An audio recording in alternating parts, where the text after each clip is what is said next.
আসসালামু আলাইকুম। আপনাদেরকে কয়েকটা নিউজ কার্ড দেখাবো।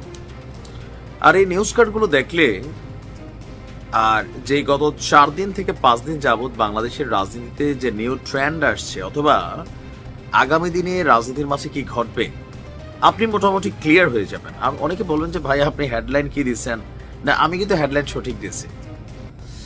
আর এই যে একটার পর একটা কিউ কার্ডগুলো আপনারা দেখছেন নিউজের, এগুলো দেখা আমার কাছে মোটামুটি একটা নিশ্চিত যে বিএনপির একদম তৃণমূল পর্যায়ের খুবই ক্ষুধার্ত কিছু নেতাকর্মী আছে।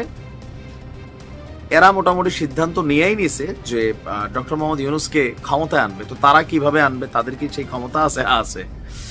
জনগণের কাছে বিএনপির ইমেজ নষ্ট করার জন্য খুব ভালো একটা ক্ষমতা তাদের তৈরি হয়েছে। দেখেন না, স্কুলের মধ্যে মাঠের মধ্যে ঘর বানায় বসে আছে, হাহারি এক দিয়ে একজন আরেকজনরে কোপাকুপি চলতেছে, মারামারি চলতেছে, লুটপাট চলতেছে, চাঁদাবাজি চলতেছে। বন্ধ হচ্ছে? হচ্ছে না। জনাব তারেক রহমান সর্বোচ্চ লেভেলে চেষ্টা করছেন। ইভেন দলীয় নেতাকর্মীদের বিরুদ্ধে বিএনপি প্রথমবারের মতন ইতিহাসে মামলাও দিচ্ছেন, কিন্তু আপনি কি থামার লক্ষণ দেখছেন না। এখন বিএনপির তৃণমূল পর্যায়ের এই যে কথিত নেতাকর্মীরা আওয়ামী লীগের মধ্যে এরা আছে, তো এরা যখন এই কর্মকাণ্ডগুলো করছে